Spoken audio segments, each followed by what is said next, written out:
Monsanto does not exist as a company in 2025.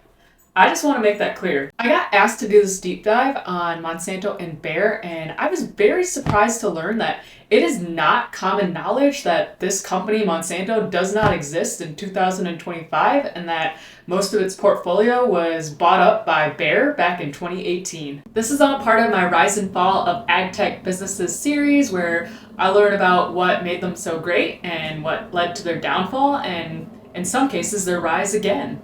I'm hoping to learn from their mistakes and wins and apply them to my own ag tech businesses, and hope you learn something as well. Some quick disclaimers. I used to work in ag chemical sales, actually for their competitor, and I am an ag science professor with 2 advanced degrees in agricultural sciences from Michigan State University and Auburn University. This video will not be about anti-agriculture or conspiracy land theory type content, and if that's what you're looking for, this video is not for you. I'm gonna stick to the facts and stick to what's true. Before we get into all the lawsuits and controversy, let's all go back to 1901. Monsanto Chemical Works was founded by John F. Queeny. He named it after his wife's maiden name, and they started out selling sweeteners. They also started to sell vanilla and caffeine, and they acquired a pretty big customer, Coca-Cola. Coca-Cola helped them reach $1 million in sales in 1915, which would have been around $32 million in 2025. They also got into the aspirin game in 1917, and in the 1920s, World War I tariffs kind of helped them through those hard economic times. And in 1933, they officially incorporated as the Monsanto Chemical Company. Basically, these guys just could not stop winning. They were unstoppable. And they ended up changing their name to the Monsanto Company just because their portfolio got super diverse. They get into their first big public scandal during the Vietnam War for Agent Orange. Basically, this was used to deforest Vietnamese jungles and contain cancer-causing chemicals, particularly dioxin. This ended up being a lawsuit that was filed against Monsanto in 1979. Monsanto and a few other companies that were involved in this ended up settling for $180 million.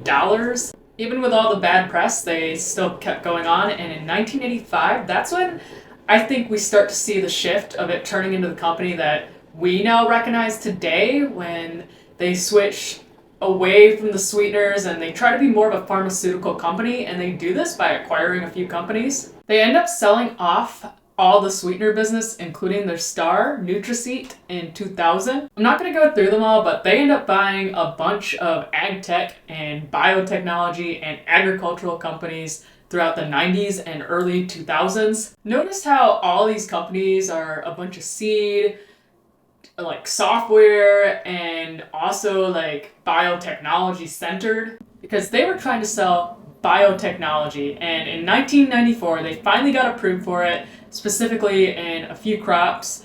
They got approved in soybean, cotton, and canola, where these seeds were genetically modified so they could tolerate Monsanto's very own RoundUp herbicide. I just want to be clear on some vocabulary going forward. Like, when I or anybody else says the term Roundup Ready, what it actually means is that this is genetically modified crops where basically they can tolerate something like an herbicide, which normally, if they weren't genetically modified, would hurt them. In 2000, Monsanto merged with Upjohn and Pharmacia, and after that, Monsanto, just for ag products, basically just got spun off into its own thing. And that's the Monsanto that I think you, me, and everybody is very familiar with. So primary business is agricultural products, so crop protection, seeds, and of course Roundup. And it's right about this time that they start to get in the eye of the public and stir up some controversy. So it's early 2000s, and this concept of like genetically modified products and crops is just not new. It's something that's widely used. And I don't think the public really cared until this case in 2004. Percy Schmeiser was found guilty of violating Monsanto's patent, but they claimed moral victory, as you can see by this article back in 2004. Basically, the story was the same no matter where you went.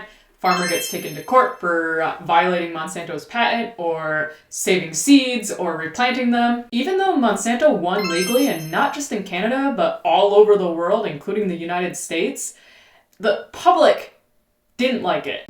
It just wasn't a good look that they were suing their own main customers, the farmers. The next round of controversy was the infamous RoundUp cases, and it all started when the World Health Organization labeled glyphosate, the active ingredient in RoundUp, as probably carcinogenic. It's 2015 now, and there's thousands of lawsuits against glyphosate.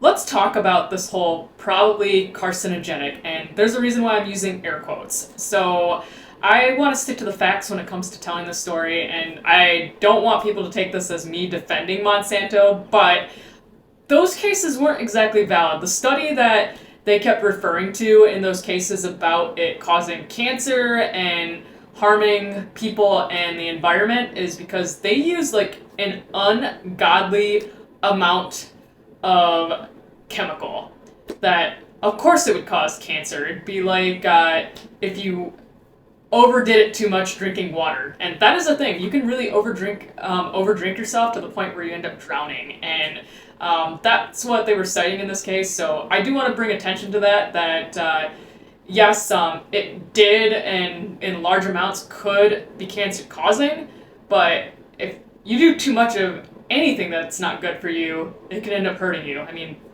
think of chocolate or even alcohol. I love me some dark chocolate and some wine, but if I overdo it, it could lead to some serious issues. But at this time, it was too late for Monsanto. Everyone heard the word cancer and just ran with it, and they just weren't going to hear any of this nuance. Finally, the activists and the social justice warriors were jumping onto the bandwagon of hating this company, Monsanto, and I think the biggest damage single-handedly that was done was this Food Inc. documentary. Food Inc.'s whole premise is that they expose big ag, and they really call out Monsanto in this, and really call out the GMOs, especially the corn and soybeans, and pesticides like RoundUp, and I think this just does huge damage, and it was released on Netflix, and I think at the time that's just when I felt like everybody was using Netflix, so word got around very quickly. Food Inc. did such a good job storytelling that it gave the public like a villain that we could all just kind of get behind, and that villain was Monsanto. I remember getting ready to graduate college in 2017 and looking for like ag science and ag sales jobs, and I remember like Monsanto being like a possible opportunity and wanting to avoid them just because of like all the hate that was going on in the media. And even though they did actually offer a pretty good job opportunity, both in internships and a full-time role, I ended up not going with them. I already gave it away in the beginning, but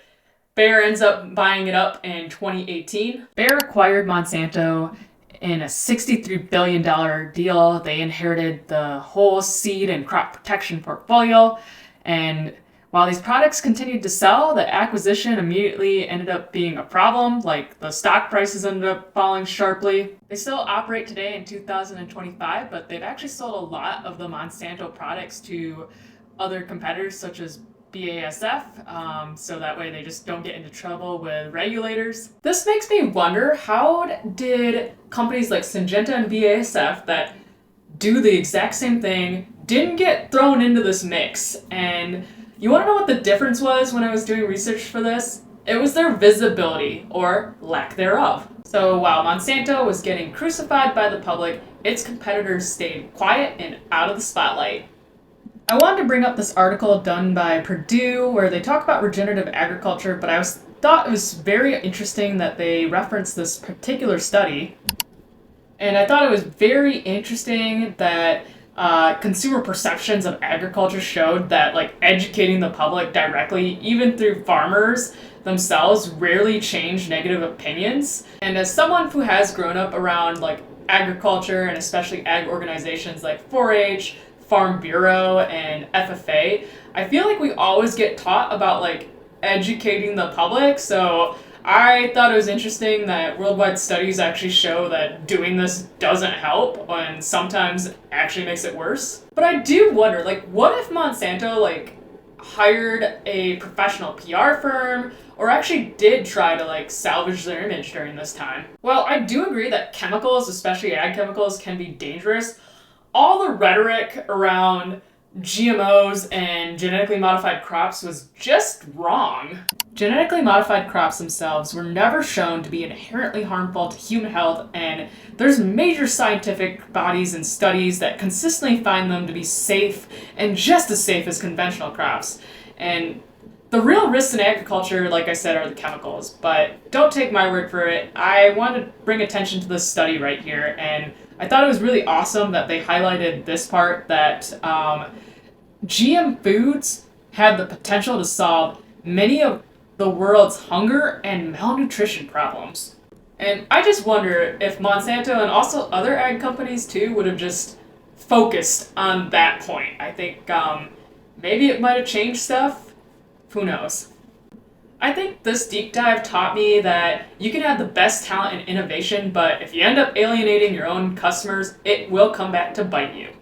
And sometimes the safest strategy is to just stay out of the spotlight, and I think learning this ended up making me feel so conflicted as somebody that enjoys sharing on social media. I think it also put into perspective for me, so while doing research for this video, I found out 40% of my audience also thought Monsanto still existed in 2025. And I had a bias going in that I thought, like, because my content is a lot of agriculture and farm, that it was common knowledge, but it wasn't.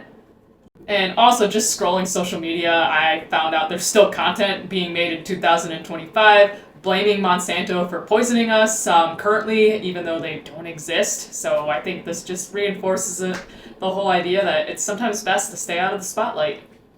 Bit of a tangent, but I also think now with social media being algorithmically driven, that it's totally okay to share your content, especially ag and educational ag content, but I think same with this video, it's just going to go into an echo chamber. I feel like most of the people that are watching this video are people already in ag and kind of already know everything that I just said. So comment below if you're one of those people, or if you are from my other side of the audience, which happens to be like tech. So I'd love to know who you are and what your background is and if you learned anything.